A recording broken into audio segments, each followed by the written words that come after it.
मनीष वर्मा जी, TV 9 के मंच पर आपका बहुत बहुत स्वागत करना चाहूँगा। बहुत बहुत धन्यवाद पंकज जी। टीवी 9 पे आने का मुझे पहली बार मौका यहाँ पे मिला। आपने मुझे यहाँ आमंत्रित किया, इसके लिए बहुत बहुत धन्यवाद।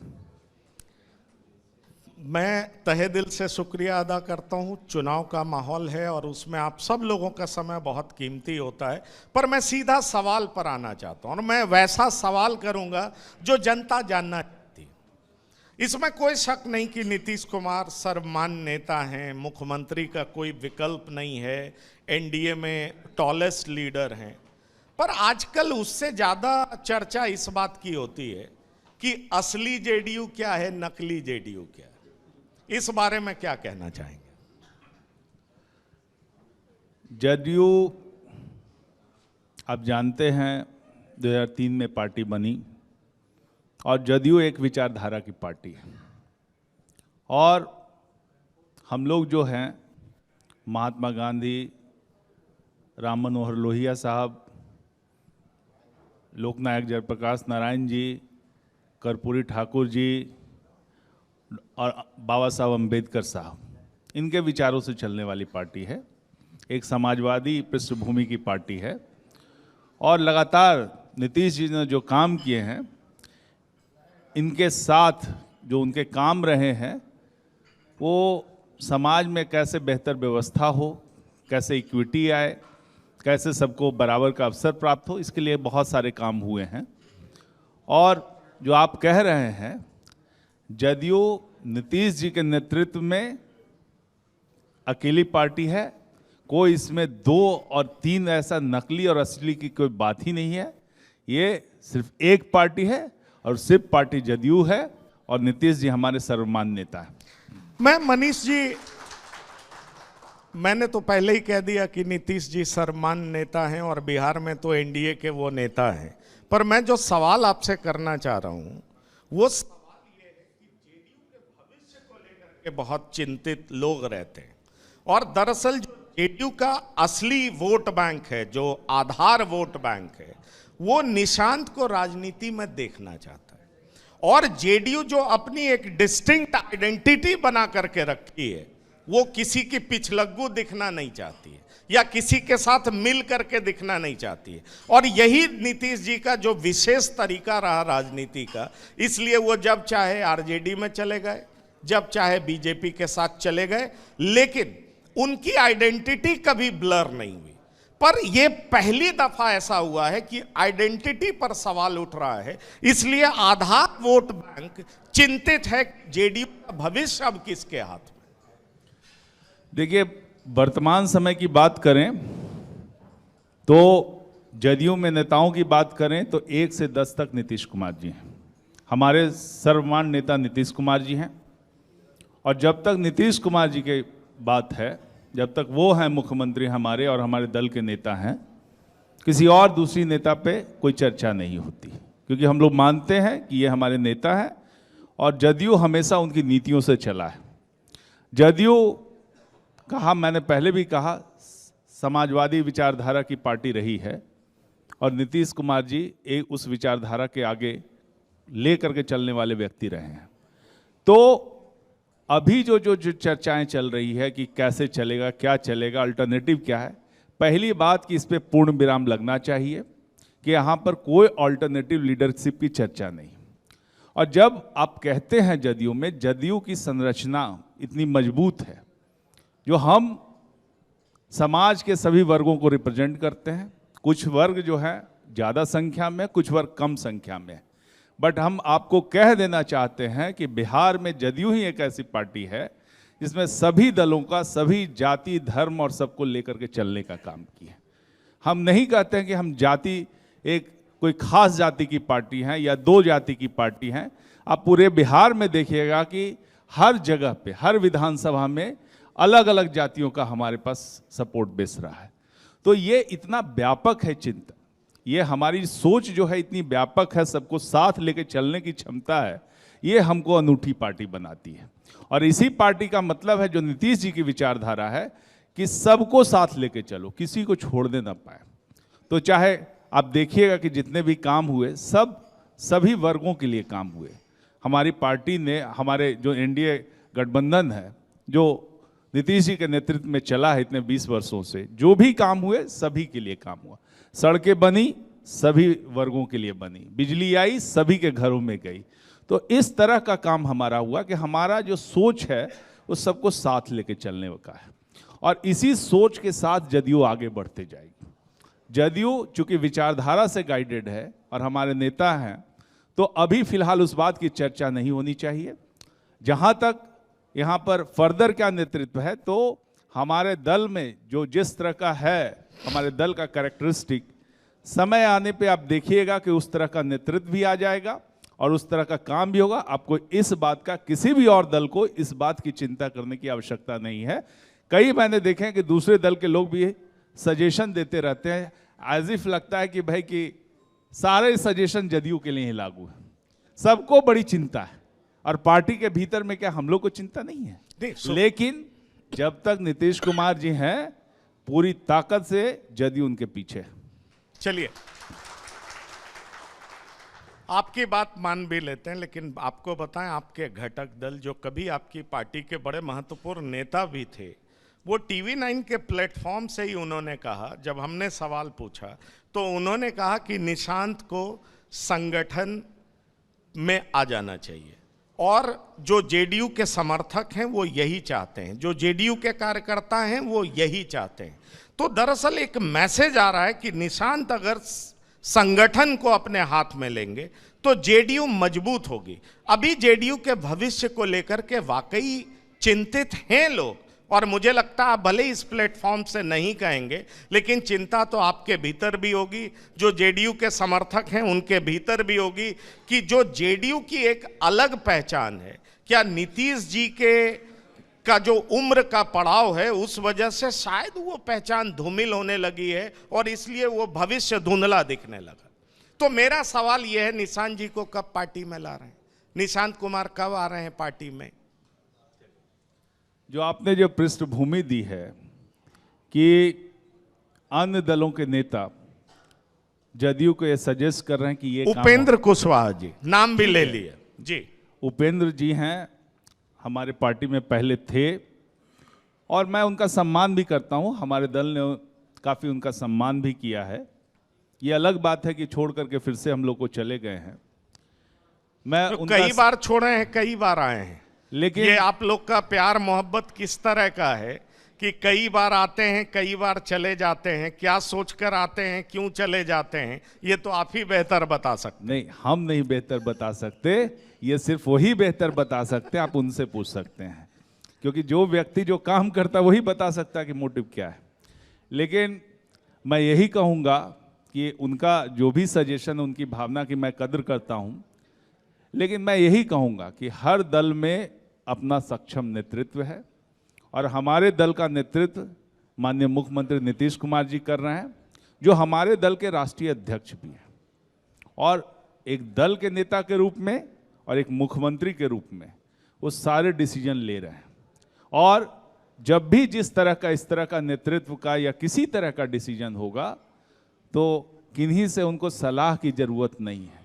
20 साल से जो व्यक्ति बिहार को, जो इतना, जिसका सामाजिक समीकरण और जिसका हर तरह से एक कॉम्प्लिकेटेड स्टेट है, 20 साल से इतने सधे अंदाज में माननीय मुख्यमंत्री नीतीश जी बिहार को चला रहे हैं, आपको लगता है कि उनको किसी की सजेशन की जरूरत है? दूसरी बात मैं कहूँगा कि ये जो हमारे नेता हैं, आज से हैं नेता, 50 साल से ऊपर से नेता हैं, केंद्र में रहे, मंत्री रहे, कृषि मंत्री, रेल मिनिस्टर, कौन सा काम उन्होंने नहीं संभाला, और हर जगह उनकी ख्याति हुई है, उनके कामों की चर्चा होती है। जब रेल मंत्री थे तो उसका भी काम का चर्चा भी होता है कि किस तरह से उन्हें रेलवे में रिफॉर्म किया। तो जिनका इतना व्यापक अनुभव है उनको लोग सजेस्ट करते हैं एज इफ कि वो कुछ समझते ही नहीं है। तो मैं कहता हूं कि भाई विश्वास रखिए, यदि आपने कभी उनको नेता माना है तो अपने नेता पे विश्वास रखिए। काफी सक्षम नेता के अधीन आपने काम किया है और वो नेता जो है सही समय पे सही निर्णय लेते हैं। तो ये जो आप कह रहे हैं कि उनको किसी से कुछ सलाह की जरूरत नहीं है, ये एक आईएएस मनीष वर्मा बोल रहे हैं या लोकतांत्रिक पार्टी के नेता और महासचिव मनीष वर्मा बोल रहे हैं? ये कौन बोल रहे हैं, जरा ये मैं जानना चाहता हूँ। आईएएस तो मेरा छूट गया। आईएएस था कभी आईएएस पदाधिकारी, उसका त्यागपत्र मैंने 2021 में दे दिया। जब से वो छूट गया तो मैं तो आईएएस से अलग हो गया।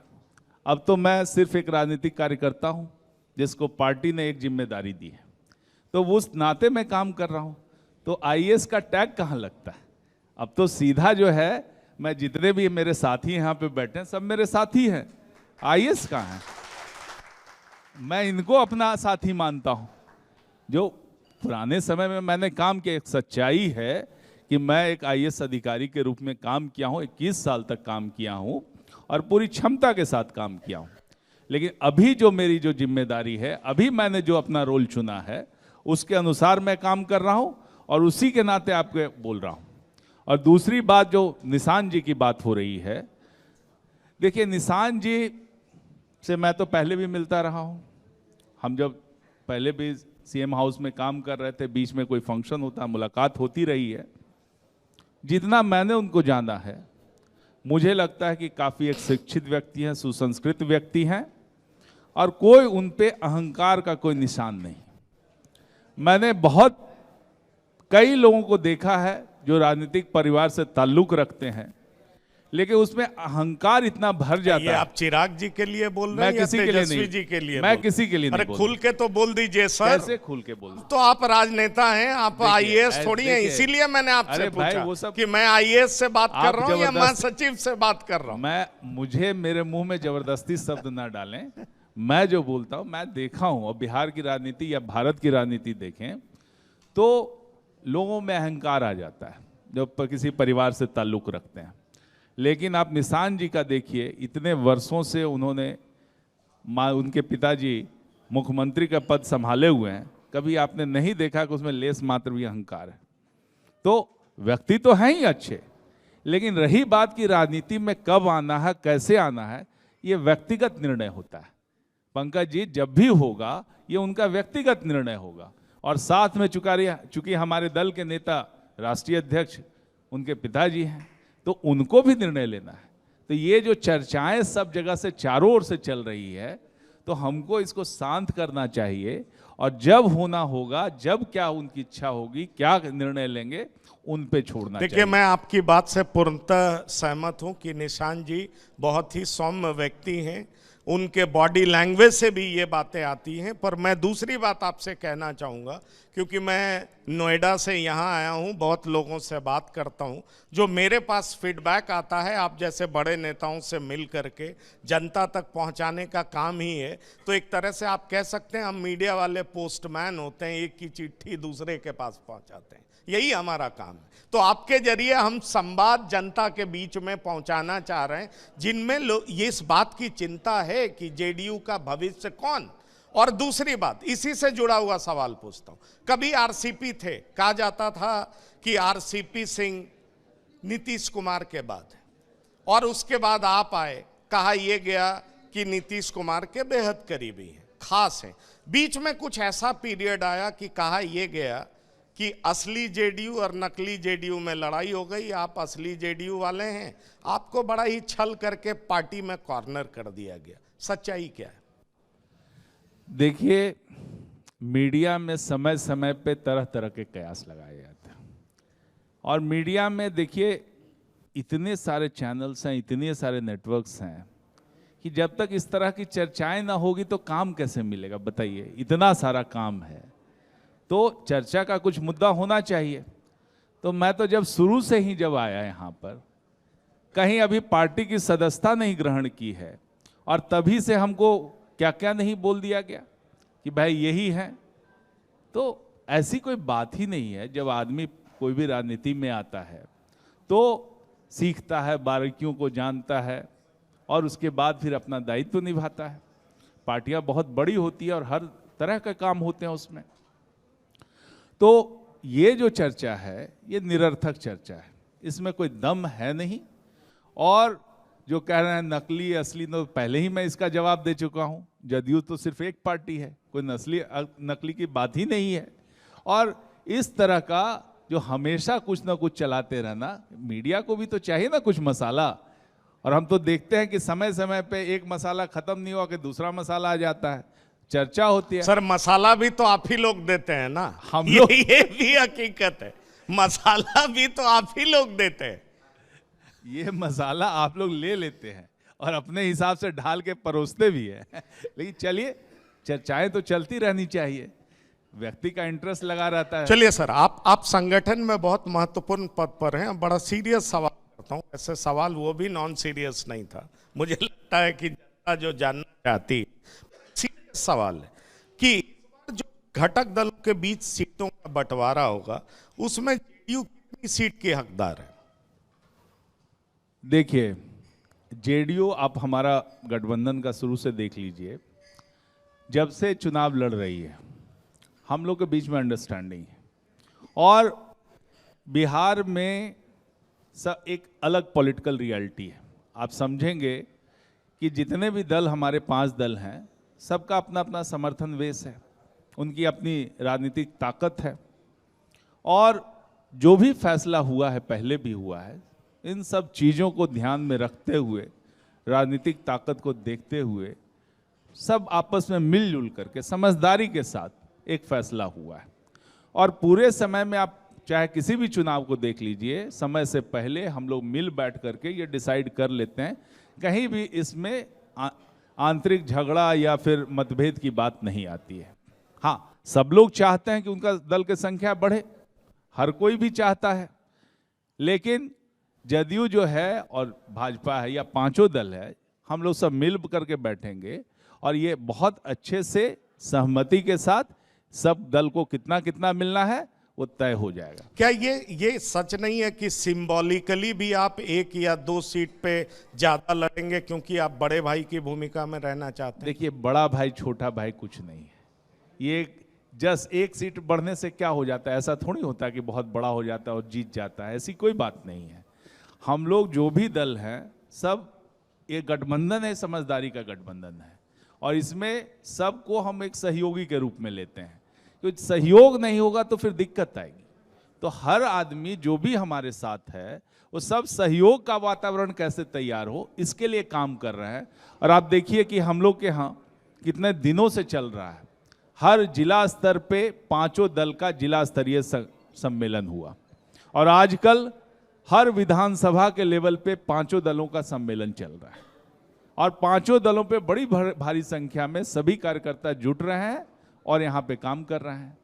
तो एक तरह से कैसे मजबूत हो, तो इतनी अंडरस्टैंडिंग है कि हम लोग नीचे लेवल पे जाके कर रहे हैं। तो जब तक ऊपर लेवल पे सहमति नहीं है तो नीचे लेवल पे कैसे जाते? तो ये तो है, सब जगह पे हो रहा है, यहाँ भी गया में भी हुआ है, और सभी जिलों में, मैं भी तो 10 जिले में करीब करीब जाके देखा हूँ, और बहुत अच्छी अंडरस्टैंडिंग है। तो जो ऊपर की अंडरस्टैंडिंग है वही नीचे की अंडरस्टैंडिंग परकुलेट हो रही है। तो मुझे लगता है कि इस बार भी बहुत अच्छे से सीटों का डिस्ट्रीब्यूशन हो जाएगा, और एनडीए जो है एक बहुत बड़े जीत की ओर बढ़ रही है। तो ये अंडरस्टैंडिंग इस बार दोबारा हो गया, क्योंकि 2020 में बीजेपी के रवैये से अंडरस्टैंडिंग को लेकर के तो सवाल उठा था, जेडीयू उठाई थी कि कैसे बीजेपी ने जेडीयू को हराने का काम किया, बीजेपी के वोटर्स ने वोट नहीं दिया, इसीलिए 43 पे पहुंच गए। अब उस समय की जो सामयिक परिस्थितियां थी उस पर हम विशेष रूप से जाना नहीं चाहेंगे, लेकिन उस समय से जो परिस्थितियां थी उसका रिजल्ट तो जनता देख ही रही है। ठीक है, फाइन। और उन्हीं से तो जो वहां से सबक लेना था, हम तो पुराने समय में जो चुनाव हुआ 2020 में, उससे हम लोग सबक ही ग्रहण कर सकते हैं ना, कि जब तक हम साथ मिलकर के एक साथ मजबूती से नहीं लड़ेंगे तो सबको नुकसान होगा, और जो लड़े हैं उस दोनों को नुकसान हुआ। सर, अंतिम 2 सवाल पूछूंगा और मैं चाहूंगा कि आप इसका जवाब दें। मेरा एक सवाल यह है कि कहा जाता है कि नीतीश जी अब, और ये मैं नहीं कह रहा हूं, विपक्ष बार बार हर मंच से कहता है, वो अचेत हो चुके हैं और वो ब्यूरोक्रेसी के गिरफ्त में जा चुके हैं या कुछ नेताओं के गिरफ्त में जा चुके हैं। और तेजस्वी घूम घूम कर कहते हैं आपको ओरिजिनल सीएम चाहिए कि डुप्लीकेट सीएम चाहिए। जो मुख्यमंत्री इतने ताकतवर समझे जाते थे, इतने बुद्धिमान समझे जाते थे, पिछले कुछ सालों से ऐसा नैरेटिव बनाने का प्रयास क्यों है? क्या वाकई वो बीमार हैं? क्या स्वास्थ्य के स्तर पर अब वो उस तरह के नहीं है कि मीडिया से रेगुलर इंटरैक्शन करें, या जो विपक्ष आरोप लगा रहा है उसका सटीक जवाब दें? अब देखिए, पिछले कई वर्षों से जो काम चल रहा है, काम के मामले आप देखिएगा हर तरह के डिसीजन हो रहे हैं। अब विपक्ष के पास एक परेशानी है, विपक्ष के पास कोई सोच नहीं है, कोई विजन नहीं है। तो जब वो कहीं से चुरा करके कोई ला करके कोई सामान ला करके वो अपना दिखाते हैं कि ये मेरा है, और हमेशा वो कहीं से दूसरे स्टेट से कोई एजेंडा चुरा करके बिहार में भी लागू करना चाहते हैं। तो जब उन्होंने देखा कि यहाँ पर बिहार में कोई उनका एजेंडा बचा नहीं है, आज देखिए विपक्ष किस मुद्दे पे कर रहा है कि वोट काटो यात्रा, जो अभी वोट चोरी यात्रा। भाई, जनता को, मैं खुद 10 जिले में गया हूं, अपने कार्यकर्ताओं से मिला हूं। वोट जब कटेगा पर वो तो कह रहे हैं आप उनका आइडिया भी चुरा ले रहे हैं। माई बहन योजना का पैसा देना था, वो भी आप करने वाले हैं। टीचर बहाली, वो भी उन्हीं का आइडिया था। नौकरी देना उन्हीं का आइडिया था। और टीवी 9 के मंच पे तेजस्वी जी बोल के गए, ये सारी बातें अभी हम उसका जवाब देते हैं कि आप बताइए कि इतना सारा काम चल रहा है। अरे तेजस्वी जी जो है वो क्या कब आए हैं? जब 2015 में जब पहली बार नीतीश जी ने उनको साथ लड़ाया, तो पहले तो 22 सीट पे थे 2010 में। अब 22 सीट से उनको 80 सीट दिलवाने का काम हम लोगों ने किया था। और वो उस समय जो है मुख्यमंत्री जी अपना डिप्टी सीएम बनाए, 3 विभाग का उनको दिया गया। तो उस समय बैठ करके वो जैसे शिष्य गुरु के पास बैठ करके ककहरा सीखता है, तो उस समय गवर्नेंस का ककहरा सीख रहे थे। और जिस तरह के वो बात कर रहे हैं, कितना आता है, कितनी समझ है, क्या योग्यता है, ये तो जनता देखती है। और इतना उस समय जब गवर्नेंस का ककहरा सीख रहे थे, अभी सीखे भी नहीं है, और आरोप लगा दिए कि भाई कि गुरुजी चीट मिनिस्टर है, ये चीफ मिनिस्टर नहीं चीट मिनिस्टर है। अब जनता तो सब लोग देखती है कि भाई पूरा परिवार उनका जो है वो क्या है, उन पे क्या क्या आरोप नहीं है। तो हम लोग तो कहते हैं भाई कि उनके परिवार में ही बहुत सारे चार्जशीट मिनिस्टर हैं। क्या उनकी हैसियत है भाई? क्या उन्होंने, क्या अनुभव रहा है? एक व्यक्ति 50 साल तक जो राजनीति में है, आपके पिता के समकक्ष है, और उस अनुसार 20 साल जो वो बिहार की राजनीति को देखा है, बिहार की राजनीति को चलाया है, मुख्यमंत्री बना रहा है, और उस पर आप इस तरह के भद्दे आरोप लगते हैं। सर, दूसरी बात मैं कहूंगा कि अरे भाई नीतीश जी का आप काम देखिए, हर घर बिजली की योजना, हर घर नल जल योजना, कई सारी योजनाओं की कॉपी दूसरे राज्य कर रहे हैं, अन्य चीफ मिनिस्टर कर रहे हैं, और उन पे आप ये भद्दा आरोप लगाते हैं। अरे भाई, जब नौकरी की बात हुई तो 2020 का, मैं 2020 की बात करूंगा कि पहला जो सरकार का, जो उस समय भाजपा गठबंधन की सरकार थी, उस समय यह निर्णय हुआ कि 10 लाख नौकरी और 10 लाख रोजगार देंगे। उस समय के निर्णय को हम लोगों ने इंप्लीमेंट करके रखा था। प्रोसेस चलता है। ये तो क्या बोलते थे कि आएंगे एक सिग्नेचर से दे देंगे 10 लाख। बिल्कुल, लेकिन वो ये भी कहते हैं कि भाई 15 अगस्त के स्पीच में कहा था कि नौकरी कहां से देगा, बाप के घर से पैसा लाएगा। ये मैं वर्बेटिम कोट कर रहा हूं, ये तेजस्वी जी बोलते हैं कि ये कहा जाता था जब हम उप मुख्यमंत्री बने, नौकरी देना शुरू किया। ये गलत बात है, ये गलत बात है। पर अब समय की कमी है सर, एक अंतिम सवाल पूछना चाहूंगा। इसमें मैं क्या जेडीयू के भीतर डर का भय है, खासतौर पर तब जब अमित शाह का वो बयान आया, सीएम कौन होगा पार्लियामेंट्री बोर्ड तय करेगी? तो क्या आप लोग नीतीश कुमार को सीएम बना के मानेंगे और बीजेपी से के प्रति सशंकित हैं? अंतिम सवाल सर। मैं तो इस बात पे कहता हूं कि सब लोगों ने, चाहे भाजपा का नेतृत्व हो, चाहे जनता दल यूनाइटेड या 5 दलों के नेतृत्व में, सबने स्वीकार किया है कि चुनाव मुख्यमंत्री के नेतृत्व में लड़ा जाएगा। और पिछली बार 2020 में जब हमारी सीटें कम आई थी, 43 सीट आई थी, तो माननीय मुख्यमंत्री जी ने यह पेशकश की थी कि भाई आप अपना मुख्यमंत्री बना लीजिए, हमारी सीटें कम है। तब भी भाजपा वालों ने मुख्यमंत्री जी को कहा कि नहीं, आपके चेहरे पे चुनाव लड़ा गया है, आप ही मुख्यमंत्री होंगे। चलिए, और जब यहां की बात होती है तो एक ऐसी उड़ाया जा रहा है, ठीक है, बातें कहीं निकल जाती है, उसको लेकर के तूल दिया जा रहा है। और इस तरह की बात का कोई मतलब नहीं है। सब लोगों ने माना ठीक है सर कि मुख्यमंत्री नीतीश कुमार जी होंगे 100% मुख्यमंत्री।